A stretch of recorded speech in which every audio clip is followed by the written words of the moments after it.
Hello. What was that? Hello and welcome to another episode of a Weekly Waypoint. Today we are playing Cel Damage Overdrive HD on the PlayStation 4 because this Elgato I've got right next to me here has been compatible with this PlayStation 4 I've had right next to me here ever since I got it. But I haven't booted up my PlayStation 4 in almost a year, at least if we're going by the last trophy I earned, which was in a game, I forget what it's called, some sort of tabletop racing game that cost me like £3, and that was about 10 months ago. So yeah, I got my Xbox and then I promptly never touched my PlayStation again, which is something I'm super guilty of doing. I can never hop between consoles, I always focus in on one. I have trouble with doing that with my Switch as well. Like, I played a lot of my Switch when I got it, but now I'm really guilty of abandoning it and not touching it. Like, I have Xenoblade Chronicles on my Switch, and I know I've got this whole thing about JRPGs being really difficult to stay focused on for more than 10 hours at a time, but of gameplay that is not in single sessions. But no, this is a problem I have. It's annoying. I guess it's probably what most people have. You can't be bothered to faff around with cables, even if it only takes a couple of seconds to swap things over. But today I felt like doing Tony Hawk's for the Weekly Waypoint, so I was like, instead of, oh, there it is right there in the top left corner, I was like, instead of doing the Tony Hawk's Underground stuff, because that would be a weird step backwards, because I have that mod, don't I, which adds like levels from loads of Tony Hawk's games into Tony Hawk's Underground 2, which is still really fun, and I still probably will make videos in at some point. But I was like, I've done a 720p ass native PS4 video where I made it and uploaded it from my PS4. I did that literally like a year ago as of this video, like not exactly, but about that. Like it was, I think it was like the 8th of September 2020 or something that video is, and I went back and I looked at it and it looks like ass.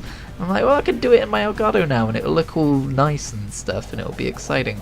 And then I set up my PS4, I got my Elgato to work with it, and then I remembered, I installed most of my games on the external hard drive, which I'm now using for my Xbox, so I had to re-download it, and then I got impatient and decided to do Cel Damage instead. Cel Damage Overdrive is originally a PS2 and GameCube game. I don't know if it's on the original Xbox either, but it probably was.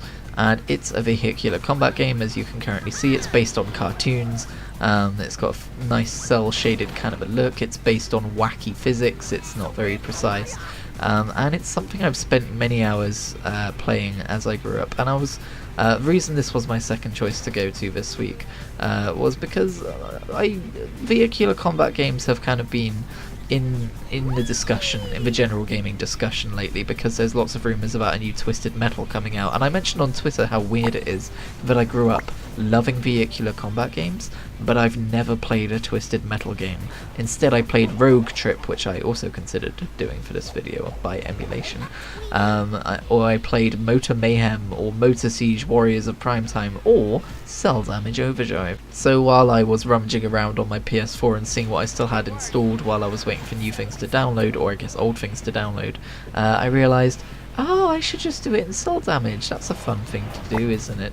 And I think choosing a thumbnail for this video is going to be very fun indeed. I have so many good memories in this game of just playing it split screen with my dad and just losing our shit. Oh, I should also mention, by the way, that this is a match which I put hard AI on because I thought, oh, that's probably what I'm used to playing against.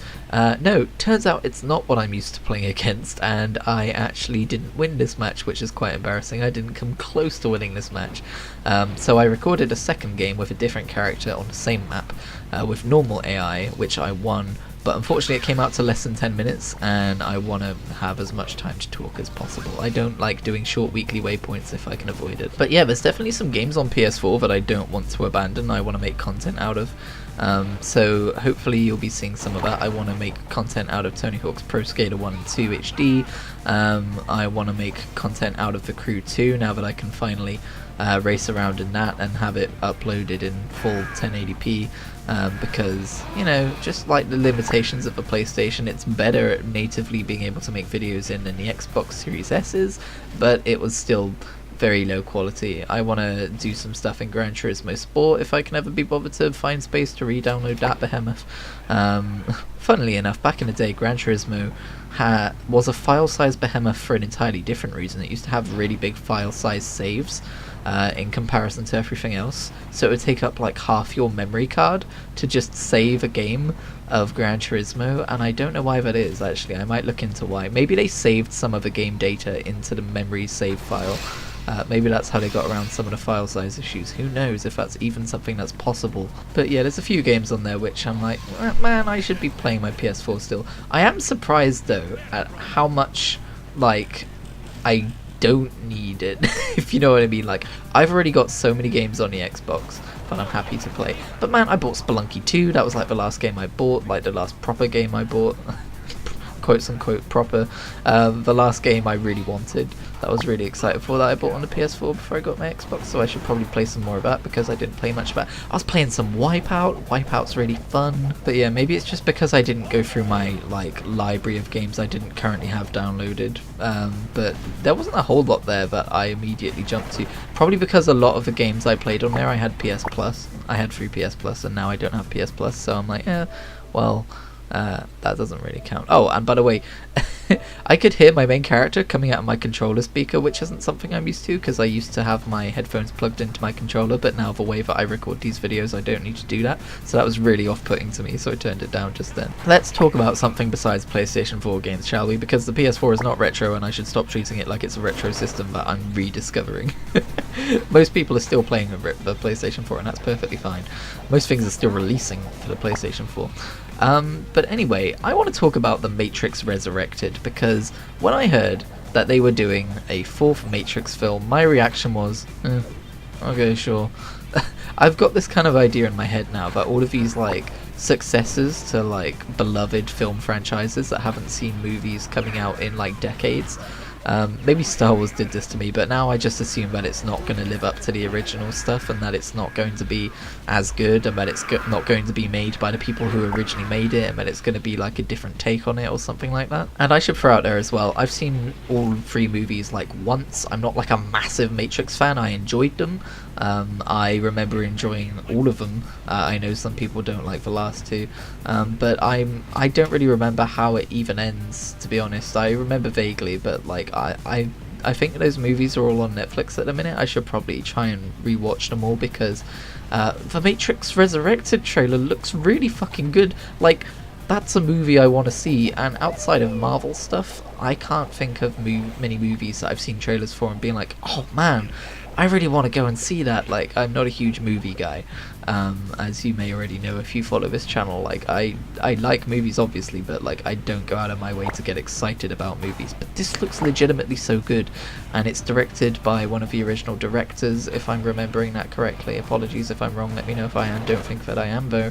It's got lots of the original actors in, and it legitimately looks like a sequel, like a sequel-ass sequel, like not a ham-fisted thing, but like a what if we were like in the Matrix again and there was Neo and he was trying to, like, he was discovering his past of what he did in the last three movies, and the world's moved on from what it was, and oh my god, it's just so interesting.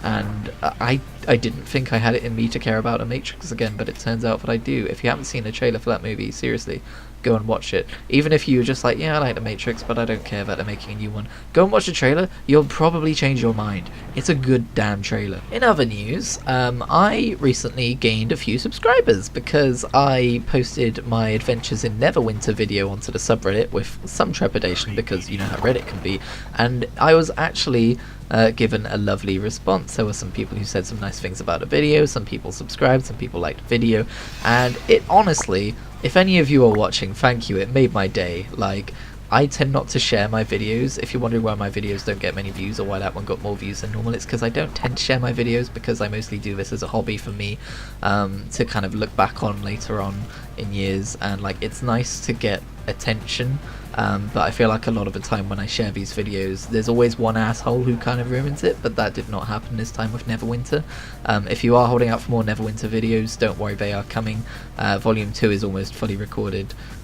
It's not a game that I'm spending a huge amount of time in, so they might not come out as frequently as something like Adventures in Tamriel, my Elder Scrolls Online series, but I am having fun in that game. I do want to play more of it, and I do want to keep making videos in it because it's a lot of fun to make videos in it. So on the off chance someone who subscribed for Neverwinter content is watching, thank you very much.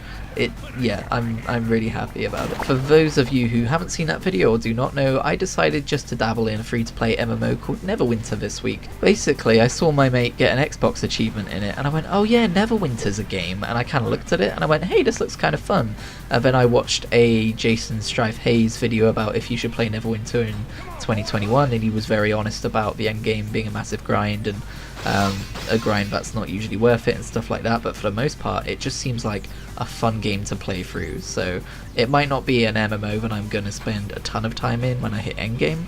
I'm definitely going to give endgame a shot, like I'm going to explore it and see what it's got, but even if I'm just in it for the achievements, like it's a fun game to play. It's a nice world to be in. It's aged well, the graphics have, I would say, maybe not so much in the character department, but in the environment department. But what Neverwinter does really well out of all of the different MMOs is combat. The combat in Neverwinter is bloody fantastic. The questing is quite simplistic, and it's like, go here, kill these dudes, pick these things up, you know.